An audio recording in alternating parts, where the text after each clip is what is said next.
दोस्तों, पानी के ऊपर बने बड़े बड़े ब्रिजेस की कंस्ट्रक्शन के दौरान इंजीनियर्स के लिए सबसे मुश्किल चैलेंज खुद पानी होता है।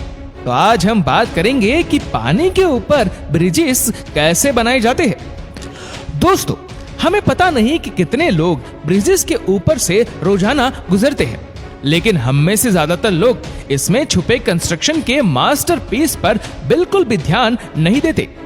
ब्रिजेस की कंस्ट्रक्शन बिल्डिंग के मुकाबले में हद से ज्यादा मुश्किल होती है, क्योंकि बिल्डिंग का लोड तो स्टेबल रहता है, जबकि ब्रिजेस का लोड कभी भी एक जैसा नहीं रहता। ब्रिजेस को हर वक्त लाखों टन वजनी लोड बर्दाश्त करना पड़ता है, और वह भी ऐसा लोड जो एक जगह से दूसरी जगह मूव कर रहा हो।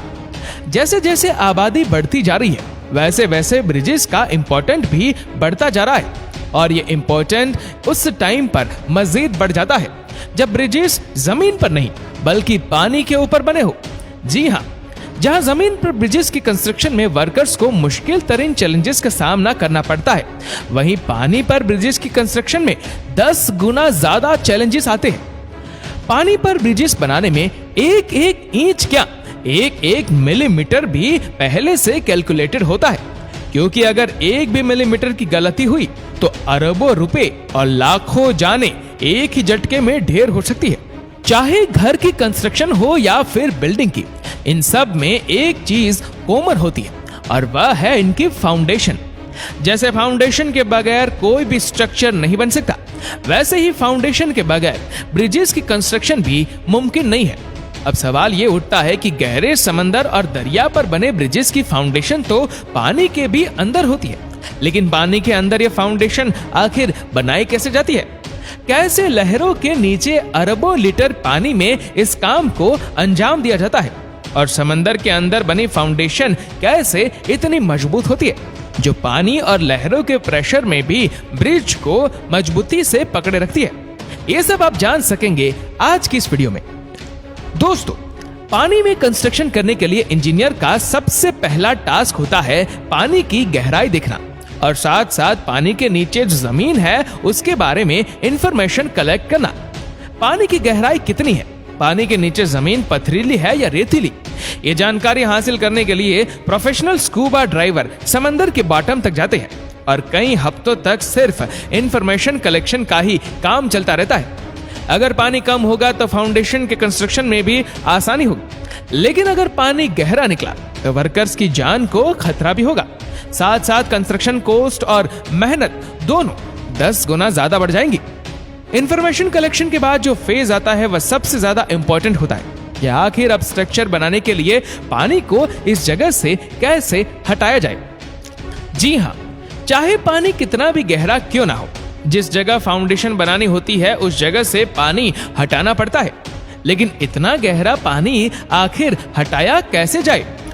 इंजीनियर ने इसके भी 3 मेथड्स निकाल रखे हैं। सबसे पहला और सबसे पुराना मेथड कॉफर डैम कहलाता है, यानी जिस जगह कंस्ट्रक्शन होनी होती है उस जगह पर चारों तरफ इतनी मिट्टी डाली जाती है कि वह पानी के लेवल से भी ऊपर हो जाए। जब चारों साइड ब्लॉक हो जाती है तो बीच से पानी निकालकर उसको खुश्क कर लिया जाता है, जहां कंस्ट्रक्शन का काम अब आराम से किया जा सकता है। लेकिन ये इतना आसान भी नहीं होता। अक्सर ऐसा भी होता है कि साइड पर डाली गई मिट्टी नरम हो जाती है और पानी का प्रेशर डैम की वॉल को तोड़कर कंस्ट्रक्शन साइट में दाखिल हो जाता है, जिसकी वजह से वर्कर की जान को भी खतरा रहता है। इस मसले से निपटने के लिए कॉफर डैम मिट्टी से नहीं बल्कि लोहे की सीट से बनाया जाता है, यानी लोहे की सीट एक एक करके मशीन की मदद से पानी में डाली जाती है, जो एक मजबूत दीवार बन जाती है। कंस्ट्रक्शन का काम खत्म होने पर नॉर्मली कॉफर डैम को हटा दिया जाता है। फाउंडेशन बनाने का दूसरा मेथड कैसोन्स कहलाता है। इस तरीके में फाउंडेशन पहले जमीन पर बनाई जाती है और फिर उसको किसी शिप की मदद से उस जगह पहुंचाया जाता है जहां उसको इंस्टॉल होना होता है। अब चैलेंज होता है इसको पानी के अंदर डालने का, क्योंकि यह फाउंडेशन एक बॉक्स जैसी होती है जो नीचे से बंद और ऊपर से खुली होती है।